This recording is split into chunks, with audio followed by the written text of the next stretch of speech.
friends, Bison, country folk. Good to be with you here again today for part 2, the orphanage. So I'll be going through that, expounding on some points as I have in the past. Also want to, again, mention that this is a giveaway. So if this moves you, if you're so inclined to pay it forward, please consider a donation to the American Prairie. It's a great organization that acquires and protects the land of the bison so that they can, again, be free and flourish. Also want to give a shout out again to my buddy Jared, who's helped me, Jared Brickhouse Media, who's helped put all this together. So let's go ahead and dive in. Part 2, the orphanage. It's a quote from Phyllis Young. I have to own America. I have to give credit where it's due, and I have to give hell where it's due. End quote. Another quote from Jill Lepore. A nation founded on ideals, universal truths, also opens itself to charges of hypocrisy at every turn. Those charges do not lie outside the plot of the story of America or underneath it. They are its plot, the history on which any 21st century case for the American nation has to rest. End quote.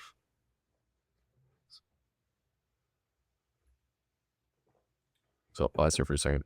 So in part 1, we looked at the history. And so we explored these many charges of hypocrisy. So all created equal, and also slavery and genocide. And so my hope is that we can own both the narratives, own the we are up to something big and great, and we also have a lot of work to do to kind of heal and transform our wetiko that is keeping us from living our purpose. So in this part, we're going to look at the present moment. The last part was about the past. This is just about like, hey, this is the lived experience of what it's like to be here in the United States. To fully own our story, we have to expose the lies we tell ourselves. We have to dispel the fantasy of the American dream, which is that one day, with enough hustle and grit, we'll have enough income and wealth to be safe, free, and happy. We have to understand that all of us, rich or poor, black or white, male or female, do not live in this reality. We are inhabiting and co-creating a nightmare where none of us are, will be, or can be safe, free, or happy. As the bison courageously turn towards the coming storm to move through it quickly and minimize suffering, we too must courageously face these facts together. We'll hit nerves, maybe even arteries or organs. So take breaks if you need to, but please don't quit, because you are needed, and the healing begins in part 4 with the medicine of the bison. So to do this, we will need our eyes trained on truth, these same fierce, sober eyes that are confronted daily by the truth that our culture and political economy is primarily driven by wetiko, a nearly inescapable wet ecology that shapes every aspect of our lives and every sector of society. However, if we only train our awareness on wetiko and raise our activist fists and project that onto others, that's actually wetiko too. That's what wetiko wants. It grows stronger when we only look for wrongdoing outside of ourselves. It feasts on our fear, our anger, and despair. As we will explore the back half of this book, there is a way out of the grip of wetiko, and that is to activate our purpose, heal our traumas, repatriate and integrate our parts, and build soulful community. As countless sages and philosophers across traditions, such as Jesus, Carl Jung, Aurobindo, and our nation's finest poets, Emily Dickinson, Walt Whitman, Langston Hughes, have illuminated, becoming purposeful, healed, whole, and connected is the sole defense against wetiko. I'll pause here for a second. So wetiko is happening everywhere. It's happening within, without, it's shaping our institutions, our lived experience, and our sole defense against it is to do that in our work. So healing our traumas, activating our unique purpose, bringing that forth, sharing that, truing up every area of our life to express and support our purpose. And when we do that in community, we essentially lock arms and we become this, I'll share later, these kind of anti-psychotic agents, these the immune defense of our nation's soul. So to do this, we can't just skip to the end. We will need an in-depth survey of the perilous world fashioned through our wetiko, or what Philip K. Dick called the black iron prison police state. After doing so, you'll leave parts 3 and 4 with zero hope that any current politician or technocratic solution will save us. You'll leave with zero hope that things will be any better after the ruling generation sunsets. You'll be confronted with the terrible and beautiful truth that only our inner path to healing, purpose, wholeness, belonging, and creativity can save us. So let us now face this storm together. We are not the land of the free and the home of the brave. We are not a society of mutual love and support. Rather, we are orphans in an orphanage, which I define here as an institution or group of institutions that only wants to preserve and extend its control over human behavior to ensure that its orphans believe that they are free, but never actually become free. That they never reach the developmental stage of adulthood, which I'll share more about in a second. So we'll pause here for a second. So what I'm doing, I'm using this word orphanage, right? Which we all literally know is for a place for kids without parents. And I'm extending it more broadly to describe institutions and whole sectors of societies that their job is to keep children, psychological, developmental children, in a state of arrested development, such that they think that they are free, but they never actually are free. If any of you have ever seen like Dinner with Andre, where that's basically a conversation between two guys at a restaurant, 70s, I think, where they talk about New York City as the future model of all prisons. Because people think they're free, moving from box to box and upgrading their boxes, and whether that's a desk or a corner office or apartment to a condo to a blah blah blah blah blah. They think they're free, but they're actually like deeply trapped in this super limited expression of what a human being is. So I'm going to dive into another reference here. The Dawn of Everything by David Graeber, David Wangro, from which a lot of the stuff in part 1 around the Candy Aramuk and the native origins of democracy come from. So the Dawn of Everything pretty much makes this same point, but on a global scale, saying that what we are experiencing right now, meaning in the United States or in the Western world, is arguably the least free, the least fun, the least empowered, the least connected, the least spiritually evolved, the least playful expression of human existence that has ever occurred. So they look at it from an archaeological and anthropological lens. So I highly recommend Dawn of Everything. And so what I'm about to do is like lay out kind of what it looks like here in the United States. Our orphanage pulls for our cruelty, poverty, and resignation, not for our purpose, potential, and prosperity. While some of us were orphaned in the very literal sense of being raised without birth parents, nearly all of us have been orphaned in the general sense. We were raised in a world without fully developed adults. So I define it here as somebody who's soul activated, meaning they've done the inner work to know their unique operating instructions here, like who they are, what they're meant to do, how they're meant to be. Soul activated, on purpose.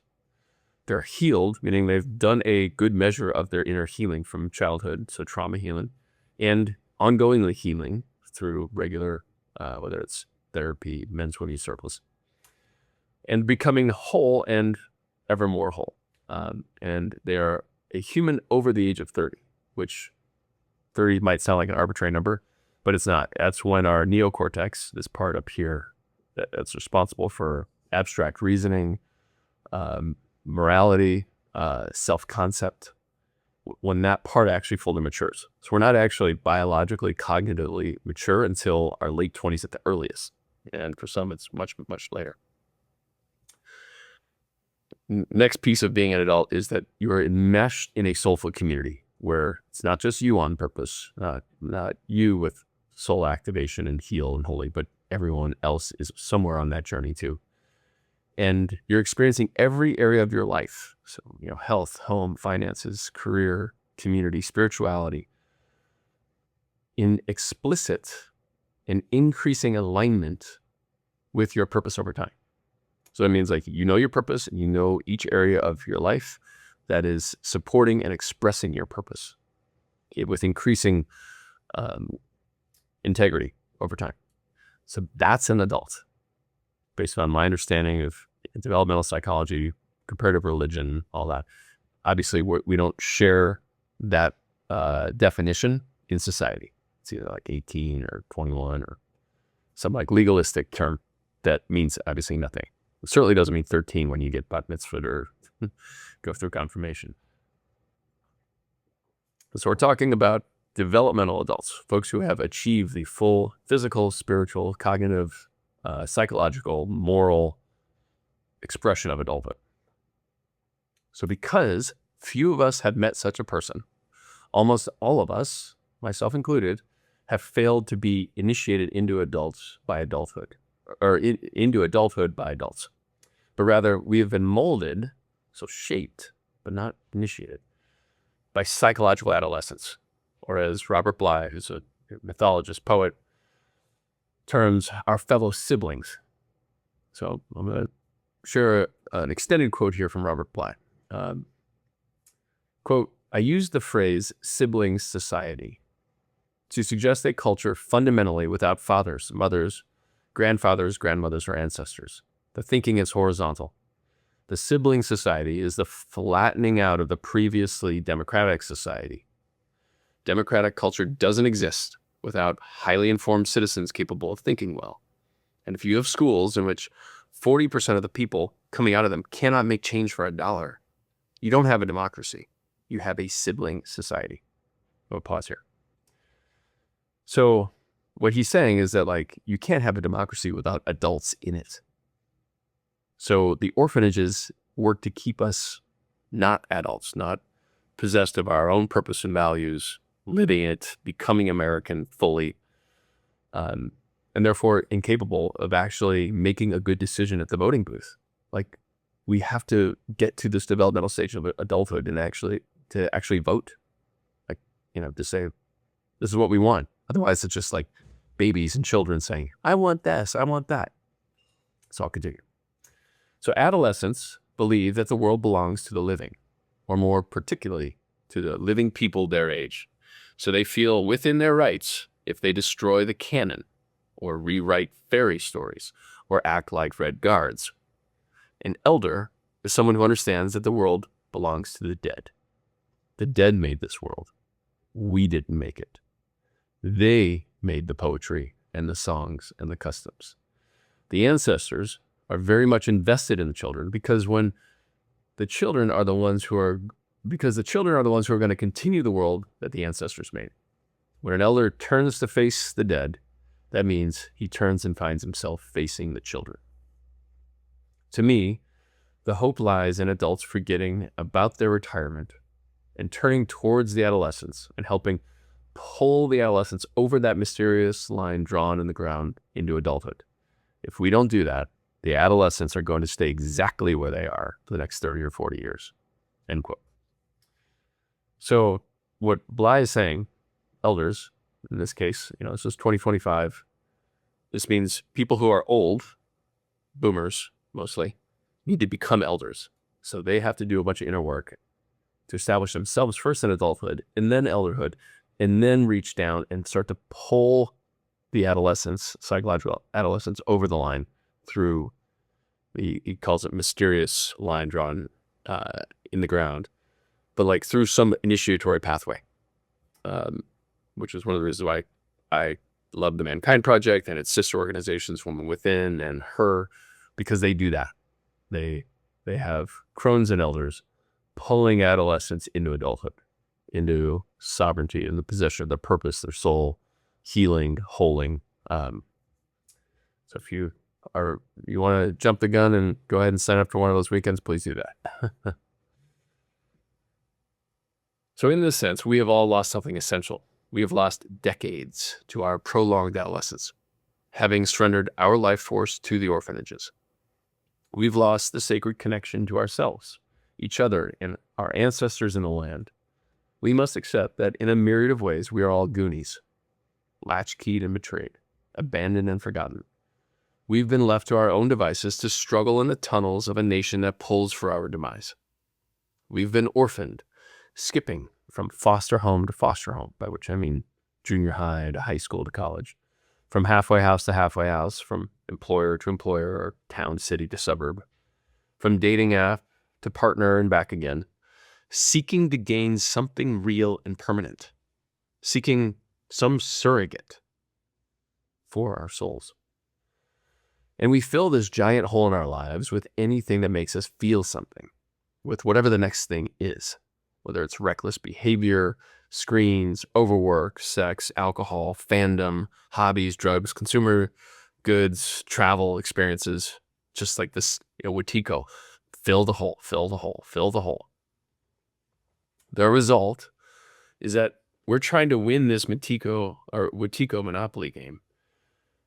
At best, this means we trade 4 decades of our lives for a modest retirement in Florida and death by a heart attack during a condo board meeting. At worst, it means that we get smaller. We retreat nicely, losing friends and family, until one day a neighbor calls the cops to report a smell. Every year, 100,000 of us die alone and unclaimed. No friends, no kin, no memorial, no stories or memories of the impact we made on others. Not even a blurb in the paper. Just a smell, a phone call, and a black bag. Cue no credits. But for most of us, it will be something with far less drama. It will be the undignified shuffle in between doctor's appointments and early bird specials until we're moved into a home to spend our last years battling dementia and filled with regret. This is not normal. I know that phrase is said a lot, but this is not, our normal is not normal either. It's not the way it has to be. There have been times and places all over the world when this wasn't the living and dying game that humans play. There have been times and places when we had an almost entirely uninterrupted connection with our souls, with the sacred. We were claimed by others who were claimed by the land itself, who were wedded to each other and nature's God. We had villages, tribes, and aunties and uncles who looked out for us. Each valley, each ridge and watershed wedded our peoples, birthed our cultures, languages, traditions, rites of passage, beliefs, and responsibilities. We were nourished by each other, mentored to develop our gifts, and we eagerly gave them to each other. We joyfully tended the common good, became revered elders, and mentored the next generation. We died a noble death, surrounded by those we loved and welcomed by ancestors to the other side. Of course, times and places like these were not perfect, as no human or society is or ever was. Wetiko has been and will always be with us, and it needs vigilant attention. We'll pause here for a second. Everyone, or lots of folks, talk about defeating this and killing the inner critic, and this is bad, and it's not about, you can't get rid of these things. It's about being in right relationship to them. So whatever your current cosmology, current faith, if it is not explicitly, ongoingly, daily inviting a relationship with evil, with wetiko, probably not good enough for you. I mean, my personal opinion is you can judge any path, any cosmology, any way of being, thinking, religion by how well they deal with the problem of evil. Most religions that I know of don't deal with it at all. At best, they project it on others. Oh, it's those people. It's the bad, the sin, the blah, blah, blah, blah. So I'll pause there for a second. So in many of these prior times and places, most of wetiko's sins and traumas and shadows were acknowledged, healed, and learned from through ritual and in community. However, not all were. Every person and every society has its limits and blind spots. Sins and traumas and shadows that could not be acknowledged, healed, and learned from in community were then projected. We projected them onto others. Generally, these folks were either murdered or expelled from the community and further traumatized. These outcasts then found each other and formed new groups with norms and cultures driven by their wetiko. They warred against their common enemies. They raided the villages and developed new weapons and methods of war that proved to be no match for those without them. Wetiko that isn't healed must by its very nature grow. And it did, and eventually set up shop. So I'll pause here for a second. I don't know about y'all, but I grew up thinking the civil rights movement was something that happened, and it was over, and we were now in this kind of post-racial America. Obviously, as we explored in the last chapter, you can't just make a law outlawing discrimination and expect hate and bias and prejudice to like go away. Oh, hey, we wrote a law. It's just, and it doesn't just stay static either. It grows. So if we're going to fulfill the purpose of our nation, we have to explicitly address character, trauma, purpose, all these things. Otherwise, 4, 8, 12 years from now, we could have the administration we finally wanted, have the laws we finally wanted, and hate is going to be even bigger. So we have to address it. So that's kind of the lesson here. So wetiko that isn't healed must by its very nature grow, and it did, and eventually set up shop. So sometime between 15,000 BCE and 5,000 BCE, all around the world, these wounded, warlike wetiko exiles eventually stopped raiding and began to rule the village. Over time, their wetiko norms and practices supplanted the healthier norms, laws, and cultures of the more stable, soulful, and legacy societies. Then these wetiko exiles co-opted the legacy religions, creating hierarchical dependencies, and legalized economic schemes to extract the heart, soul, time, and labor from the many for the enjoyment of the few. As our historically high income inequality suggests, and as Robert Bly illuminated in his accurate rendering of society in his book, The Sibling Society, another great one. And if you just have a look around right now, wherever you live, wetiko is the current state of the union. Wetiko is the current state of the union. Although we are all good and well-meaning people who try to make life better for ourselves and our families and our neighborhoods in a variety of ways, this nice story we tell about ourselves is only part truth. On the whole, we are still playing out the traumas and wounds of our history. We have become a nation of exploited and orphaned siblings, of grown bodies, developmentally stuck in adolescence. Over time, each of us, myself included, in some manner, traded our ideals, our moral imagination, our righteous outrage, and our dreams for a better world for a paycheck and some benefits. For nearly all of us, our only opportunity to make a living, to eat, to put shelter, roof over our head, is to run some part of the orphanage and perpetuate further harm upon our fellow orphans. Quote, African proverb, if the young are not initiated into the tribe, they will burn down the village just to feel its warmth. There are multiple analogies abounding around this lack of adulthood and the village burning down right now. So I won't name them because it's not necessary. So no one wants it to be this way, of course. But several millennia of white lies and compromises have made it so. Our reality is the guaranteed result of incrementally normalizing our shadows and wounds. It is the guaranteed result of institutionalized wetiko. Our cruelty towards one another and the earth has been rewarded. Although some of us spend some portion of our lives purposefully engaged in work, alumni, career, civic, neighborhood, and spiritual groups. And while some of us are working to improve them, most of us do not. The result is that we have this abiding sense of disconnection. Most of us do not feel a deeply felt sense of home, a sense that all is well in every home, in every direction. We did not have a legitimate, intact culture that binds us, and few meaningful rituals, traditions, and paths to wholeness. Most of us have only the increasingly tenuous security of our made-up notions of employment, careers, gates, titles, deeds, and wealth. These made-up notions, many of which are secured through the state's monopoly on violence, fluctuate widely and wildly and rapidly based on the feelings of the ultra-wealthy regarding their ability to continue exploiting the many, such as our equity indices or GDP.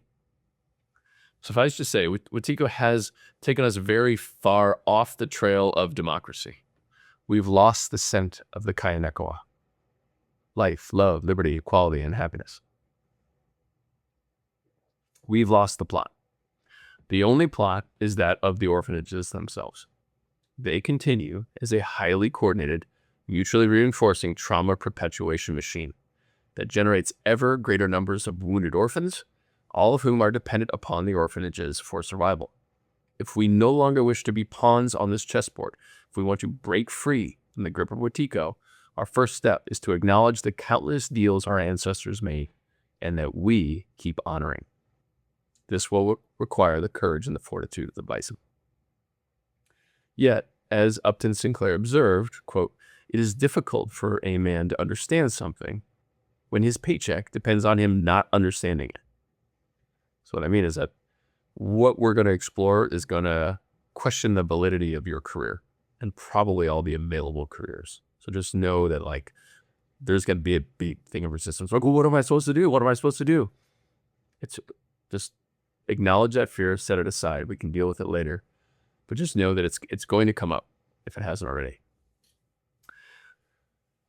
So in rest assured, wetiko will surface every type of resistance to our pursuit of truth. It will distract us, deflect the inquiry, and deny the truth. It will bargain, imploring us to take a break, convincing us that we've done enough, that just this little bit of distraction won't hurt. It will tell us we're tired. It will beg us to let us off the hook. Let it off the hook. As Thomas Jefferson observed, the price of democracy is eternal vigilance. And so we must be eternally vigilant. We must linger in this discomfort. We must heed the wisdom of songwriter Tracy Chapman and let our brave hearts, quote, hunger only for a world of justice, hunger only for a world of truth, end quote.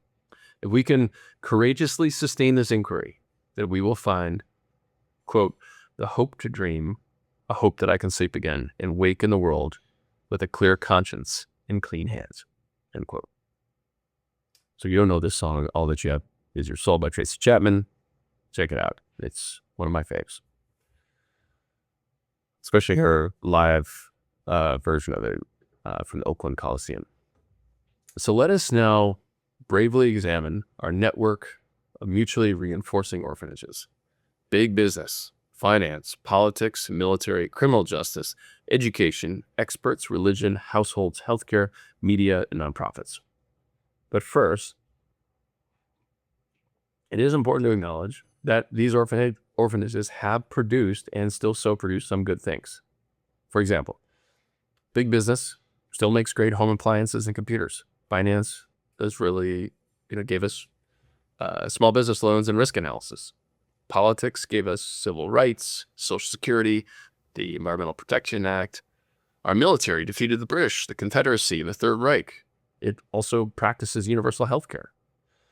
Our education system gave us literacy and novel methods for educating, such as Montessori and Waldorf.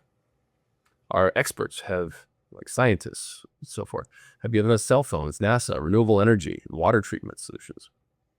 Our religious institutions have rites of passage. They don't really do much for them anymore, but they have them, and ethical guidance. Our households, that's where we experience generosity, mutualism, play. Healthcare, We have things such as preventative health and nutrition and acute treatments. In our media, we still have such a thing called journalism, as beleaguered as it is. And then these beautiful, transformative series such as The Good Place or Ted Lasso. So despite these mostly good contributions, let us now examine the impact of each of these orphanages. Big business. While our media orphanage trains our attention on our political orphanage as the cause of and solution to our suffering, it is the big business orphanage that deserves most of our attention. It is the orphanage über alles, so overall. Wetiko feasted on it first. Well before we understood the full picture of life available in a democracy, the true picture of success revealed in the Kainekoa, the tendrils of Wetiko had already laid the foundation for our exploits on Turtle Island. The doctrine of discovery justified our native genocide, our slavery-based economy, our business dealings, our legal system, and management techniques. So we essentially built business on the backs of, essentially on a vocabulary and a worldview of Wetiko, about extracting, minimizing expenses such as people, planet, and extracting for capital cast. The colonists brought over the legal notions of property rights, whose origins are rooted in the wetiko of the Roman Empire. These rights granted them the right to use, enjoy, abuse, and destroy their property, their land, animals, and people at will, and use violence to defend any threat to their property. For example, these Latin words correspond to familiar phrases. Familis, meaning family and familiar, but really refers to all family members in a household other than the male owner as slaves. Dominus, which gives us both a home, domicile, and dominate. Capitalis, which means head, chief, or first. And labor, which means hardship, pain, toil, fatigue. All of these well-used phrases are rooted in and enforce a master-slave relationship by distinguishing the dominator from the dominated, free versus enslaved, equity versus labor, equity versus debt, management versus labor, male versus female, economy versus nature. This dehumanizing logic still guides our nation's business language, culture, organization structures, legal agreements, employee contracts, and moral reasoning. Just as the big business orphanage betrayed our nation's purpose and laid waste to our First Nations, as well as the beaver, bison, and whale nations for profit, it also trafficked and enslaved Africans to toil in forced labor camps. After this project near completion, it turned most of Latin America, Africa, and Asia into a network of dependent labor camps and economic colonies. As Vice President Henry Wallace observed in 1944 in his book, The Dangers of American Fascism, the big business orphanage moves largely without restriction, all while wrapping itself in the flag. Quote, "They claim to be super patriots, but they would destroy every liberty guaranteed by the Constitution. They demand free enterprise, but are the spokesman for monopoly and vested interests. Their final objective, towards which all deceit is directed, is to capture political power, so that using the power of the state and the power of the market simultaneously, they may keep the common man in eternal subjugation." That's March 25th, 2025. Examples abound. I'll leave it there. This orphanage has no principles. It will feign progressive values or lick the boots of autocrats, depending on which approach will most benefit shareholders. This orphanage controls our politics via lobbies and political action committees. It controls our military via private sector defense contractors, our criminal justice system via private sector prisons and prison unions, our education via private schools, experts, lenders, and research grants, our healthcare via private sector experts, insurance, pharmaceutical, and medical companies, our religion via donations that reward doctrines of shame and individual responsibility, as well as xenophobia and white nationalism, our media and social media via advertising and consumer goods companies, So I'm going to put a pause here for a second. So there's a saying in philosophy that all of philosophy is but a footnote on Plato. So as someone with 2 business degrees who's practiced that discipline, if you want to call it that, in several industries, from finance to energy to education to learning and development, leadership development, I can tell you that all of these orphanages are footnotes to the big business orphanage. That's the one that's driving. And so that was why I wrote my previous book, Purpose Work Nation, in hopes that this orphanage would recognize its central role in preserving the republic, culture, prosperity, liberty, justice, and move to essentially restore those things. I don't think I was very successful. So this orphanage, the big business orphanage, continues to direct and impact all the other orphanages today, effectively making it an unelected shadow legislature. It works diligently to corrupt our politicians and decrease our wages far below a living wage, one that would allow a single earner to provide for a family, save, and invest. Big businesses like to wave the efficiency flag, saying we either have to reduce wages or the workforce because technology makes people obsolete. While that is true in a few cases, the vast majority of efficiencies realized over the last 40 years were not technological, but were rather labor arbitrage, where we cut decent living wage jobs at home to open up coal-burning factories abroad while paying pennies on the dollar to foreign labor. So I'll pause here for a second.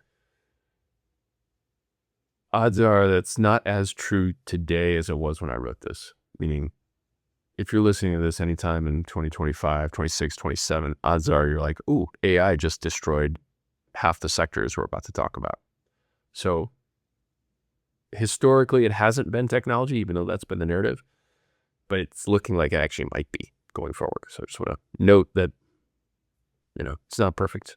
No work of nonfiction is. So this has worked incredibly well, as evidenced by the $50 trillion wealth transfer from the bottom 90 to the top 1% over the last 4 decades. This means that a college-educated worker who earns $72,000 today is likely losing between $48,000 and $63,000 a year. So big business has changed the game so much that it's taking somewhere between 30 to 40% of your paycheck that it used to just give you to invest and live your life. And big business makes no apologies for this, as only 5% of the 200 largest U.S. companies even venture to support the idea of a living wage, which is not to say they pay more. So basically what they're saying is that we actually don't care if people can make a living working for our company. 5% say something about it, but the other 95% are like, not my problem, pal. Actually, it's our business model to continue to take less and less, or to give you less and less over time. So unfortunately, we knew this was going to happen. We knew it from the beginning. Tutored by his Haudenosaunee colleagues, Benjamin Franklin understood the danger of this orphanage. Quote, private property is a creature of society and is subject to the calls of that society. The public has the rights of regulating descents, meaning inheritance, and all other conveyances of property, and even limiting the quantity and uses of it. All the property that is necessary to a man in his natural right, meaning basic needs, which none may justly deprive of him, but all property superfluous to such purposes, so beyond your basic needs, is the property of the public, who by their laws have created it, and who may by other laws dispose of it, end quote. So obviously, Ben Franklin was not successful in turning this wisdom into legislation or into our founding documents. The result is that we continually experience the appearance of expanding autonomy and freedom, through more consumer choices, 700 types of hot sauce, but, 75% of us are paycheck to paycheck. Oh, that's literally what's I'm going to say right here. For example, despite adding a second wage earner to the household over the last few decades, 75% of us now live paycheck to paycheck. So we've got, expanded choice, but the actual domestic home ec is like getting worse and worse and worse. This orphanage keeps us in a survival state, unable to bring forth our greatness, unable to provide for our families, much less invest in the future, because we are capped out in every way. We can't manage to pick our heads up long enough to question the orphanage's propaganda. The narrative that has us working harder and harder for less and less. And so we turn on each other, or hang our heads in shame, or curl up inside our feeds, screens, liquor bottles, pill bottles, or all the above. So despite the near total victory of this orphanage, we have always had it in our power to change it. We have that power today, and we always will. Remember, everything is made up. Karineko is made up. Our Constitution was made up. GDP, made up. So the rules, wealth, trust, and power of the big business orphanages are granted to it by us. We can simply stop doing this and do something else, just like we did in 1776, and as our ancestors before did countless times, overthrowing tyrannical rule. In the back half of this book, you'll discover an authentic and meaningful way to honor and continue our rebellious heritage. Now, where were we? Yes, the orphanages. So these are the other footnotes, basically, to the big business one. Finance. Our finance orphanage, co-managed by real estate developers, private equity firms, banks, and Wall Street, makes sure that even if we did make a decent wage or start a business, almost all of it gets gobbled up by rent, mortgages, and student loans. So the Latin origin of the word economy means management of a household. And as the founder of capitalist theory, Adam Smith, understood and articulated, we first need a moral context, a moral foundation to manage our household. Otherwise, as Thomas Jefferson understood, quote, the general tendency of the rich to play upon the poor, end quote, will prevail. Unfortunately, few, if any, financiers are fully developed adults. So, pause for a second. I've worked on Wall Street. I have many friends who still do. They're not adults. Love you guys, mostly guys. You're great, but you haven't become adults yet. Few of those folks who work on Wall Street have received any training in ethics or have a robust spiritual practice, and none of them operate within a morally designed economy. Our finance orphanage works hand in glove with big business to render us servants to the capital caste who hoard unassailable wealth for the few, legally and in full partnership with the state. So remember, just because it's legal, don't make it right. Politics. Our political orphanage fails to name, center, and honor our nation's purpose. It moves about in ignorance of the dignity of the office or the sanctity of service. It fails to provide a path for people to do the inner work necessary to become fully developed adults and lead. So we've talked about this already. Like the government, theoretically, because it has impact on education and the arts, could take on adulthood. So like, hey, we actually want to make sure that people become adults so that those who are elected by adults and not developed by adolescents, theoretically. This orphanage only knows how to gain and hold power, line pockets with money from big business lobbyists, grab the spotlight, and congratulate themselves for passing yet another incremental and toothless law. Our political orphanage sells off our natural resources to the lowest bidder, subsidizes the decimation of our forests, topsoil and groundwater, and lets the great technological advantage we worked so hard for in the last century slip away. Ships our manufacturing jobs to impoverished nations working for pennies on the dollar under horrific conditions with little to no environmental restrictions. This leaves us only subsistence wage service jobs, flickering screens of hate, lust, and violence, and an endless stream of brown boxes filled with cheap, toxic crap. To keep us from asking questions, our political orphanage turns us against other groups of our exploited country folk. It stokes our anger, arms us with assault rifles, and every couple years spins a new yarn to get our vote. They do this without any sense of their own purpose, so they're not adults, or our nation's purpose. This ignorance and neglect ensures that we stay orphaned or ignorant, resentful, resigned, impoverished, addicted, and angry at each other, and eager to join the side of whoever the victor is, such as by enlisting in the military. Our military orphanage trades the blood of our youth for cheap resources, sacrifices tens of thousands of our poor, diverse, and undereducated country folk to destroy millions of mostly brown, poor, and uneducated people in other countries, to keep the oil pumping, the sweatshops churning out fast fashion, and the shipping lanes open.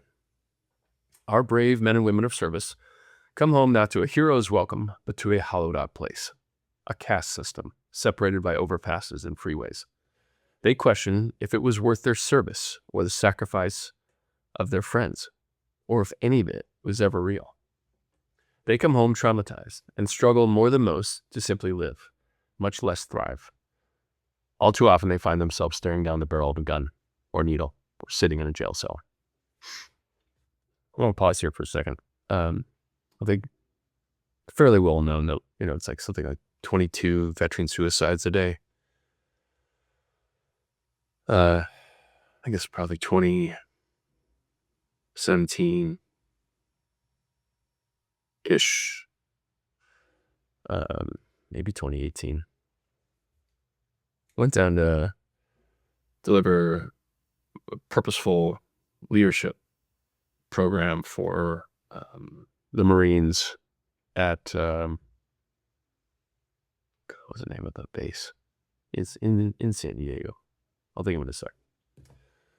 And the day before, I meet with my contact down there. He tells me that in the last week, they've had 4 active duty members commit suicide on that base, Myanmar.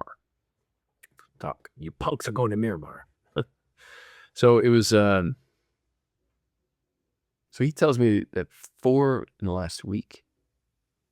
And so it's not just like veterans returning home, like in active duty are their children.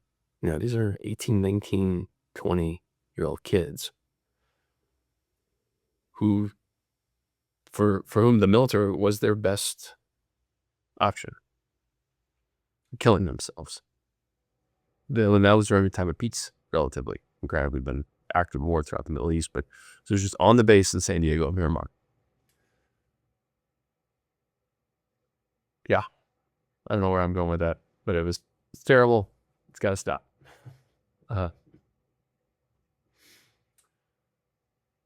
So, and unfortunately, like I said, so they're staring down the barrel of a gun and needle, or end up committing a crime and end up in a jail cell, which leads us to our criminal justice orphanage.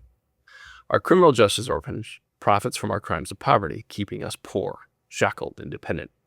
It ensures that people of color remain overrepresented in our justice-impacted family, trapped in a cradle to poverty, to prison to cradle, death spiral. For example, 70% of the kids in our child welfare system are arrested before the age of 26. This system denies the sanctity of their souls. It avoids any responsibility to remedy the conditions that have us put our own survival above the law and common good. Obviously, sending the kids of our most vulnerable to orphanages, like literal orphanages, foster homes, and public schools isn't the great equalizer that many of us were told it was. Which leads us to education. Our education orphanage turns us and our children into dumb debt peons. A properly functioning education system has 3 jobs. Teach us the real and unvarnished nature of reality to help us understand the underlying dynamics that got us here. So they're supposed to tell us about reality. 2, empower us to develop the capacity to reason critically, morally, and intuitively so that we can understand it, navigate future realities.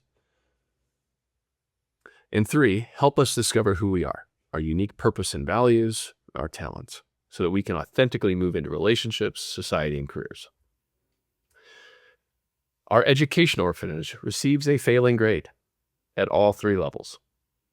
It denies and represses our gifts. It only wants our test scores and willingness to trade 5 decades and the truth of our souls for marginally better status, marginally tastier scraps, and marginally fancier trinkets from China, and marginally more exotic vacations to our colonies. And what I mean by that is, like, you've seen it. Like, rich white people love going to poor black places or poor brown places. Now, these countries, part of their economy is delivering travel services to rich white folks from the north. So that's what I mean by colonies. Even though they're not technically, officially, legally colonies, they're still dependent economic colonies.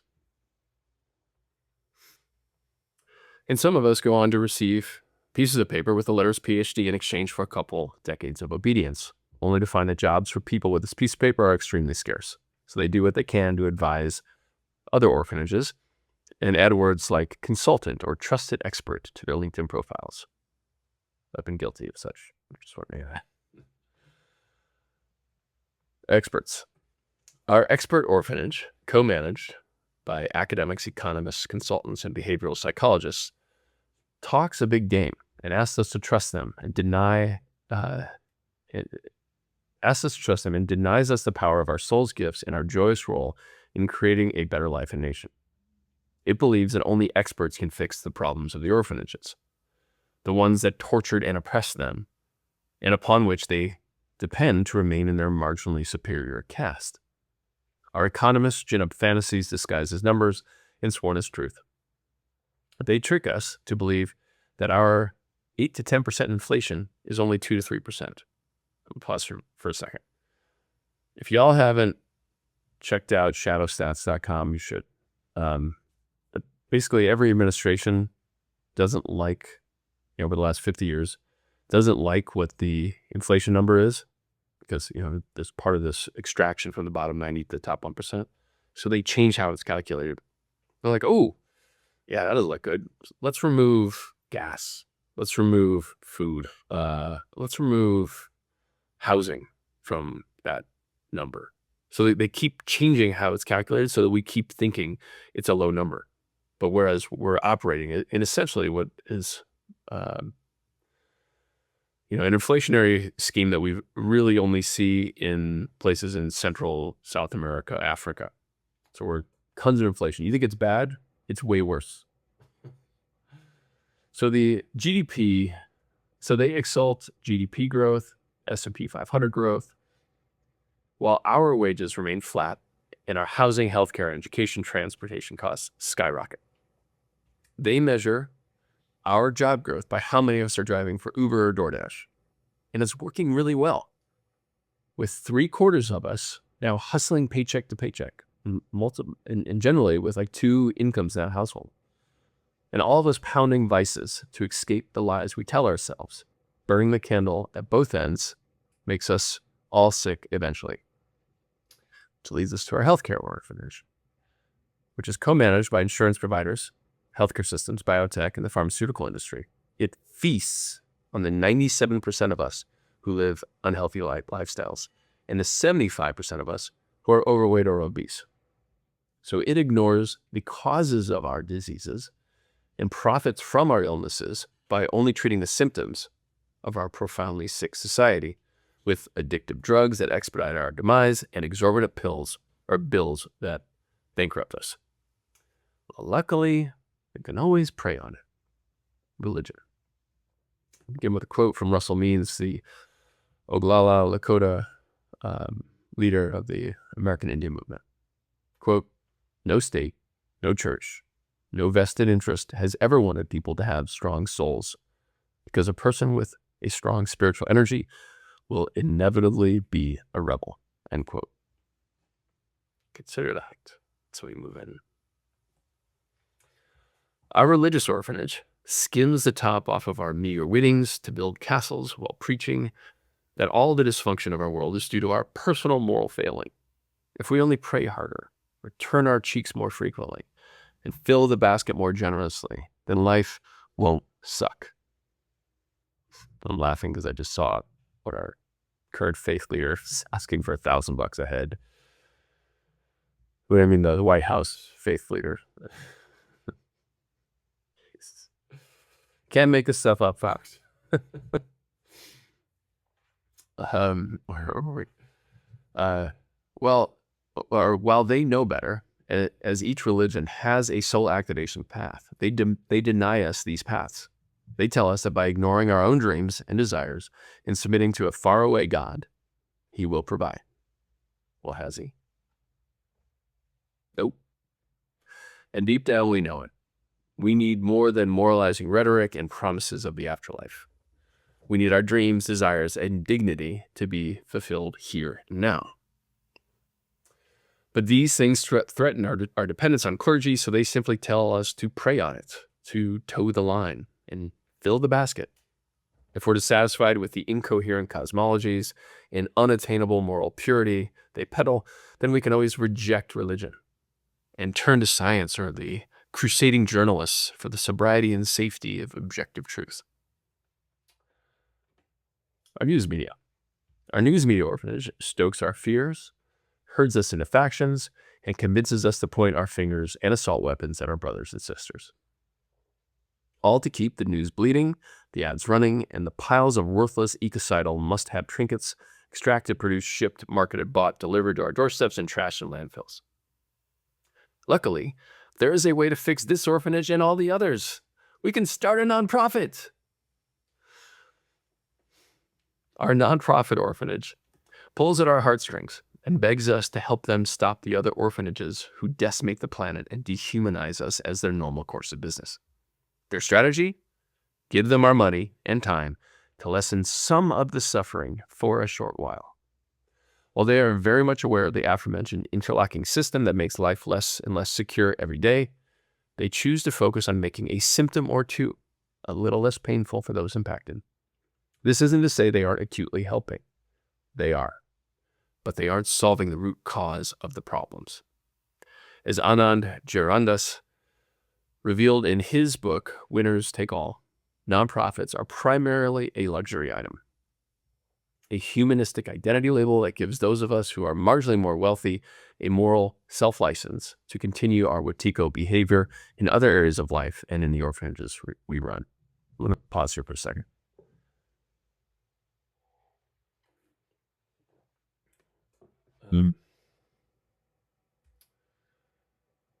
So moral self-license basically means because I do a good thing, I can kind of look the other way on some other things.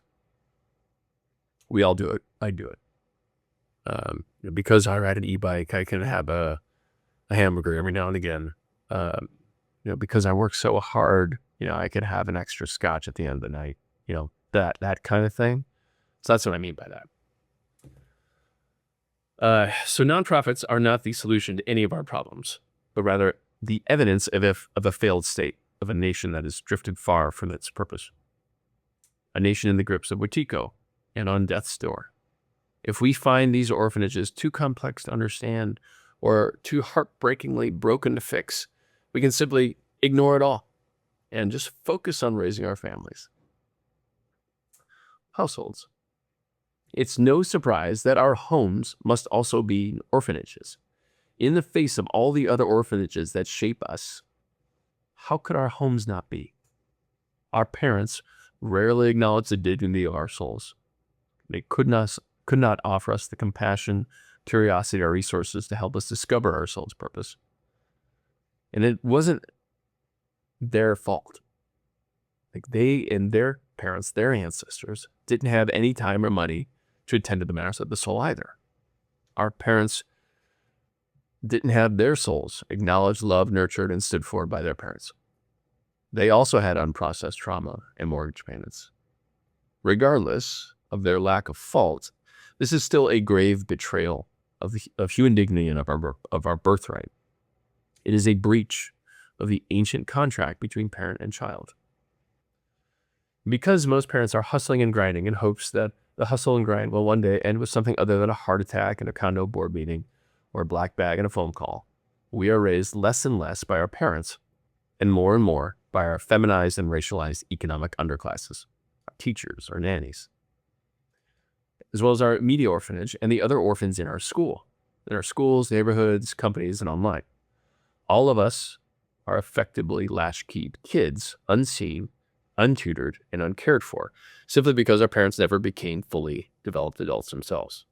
They couldn't actually parent us towards any defined and enlightened end. They just did their best, making it up as they went along. And the result? Your complex trauma, your depression, anxiety, neurodivergence, your loneliness, your poverty, your neglect and abandonment. And that's if you were lucky to have parents who had sufficiently hidden or managed their trauma and were able to raise you themselves. If you weren't so lucky, you were repeatedly and acutely traumatized on the streets, selling what you could to survive or get the next fix. Working hand in glove with the free market, our nation has become the world's #1 sex trafficker. That's what MAGA is, essentially. We've become great at sex trafficking. Where between 50 and 60% of those trafficked are supplied by our foster care orphanage. So you can kind of see how all this works together hand in glove. Like, we keep people dumb, oppress them, don't give them any wages. They do their best, traumatizing, neglecting their kids. Some of them have to give up, and the kids go on the street. They become sex workers, and so on and so forth. End up in jails, hospital, so etc. So to put a finer point on this, at our nation's largest annual ritual, the Super Bowl, we traffic thousands of underage girls into the city in which it's played. That's thousands of children who are coerced into sex slavery several times in one weekend. So how numb, how damaged must we be to say to ourselves some version of, a few minutes of my pleasure is more important than this child's entire soul? In light of this, just this one annual ritualized atrocity, how much good could we possibly do in the other 364 days and still feel good about saluting our flag? How much trauma and ignorance would be required to know this and have the gall to say that our nation is the best country in the world? So now might be a good time to take a break, or walk around the block, hug a tree, tell someone you love them. When you're ready, come back. We've got more work to do. You are needed.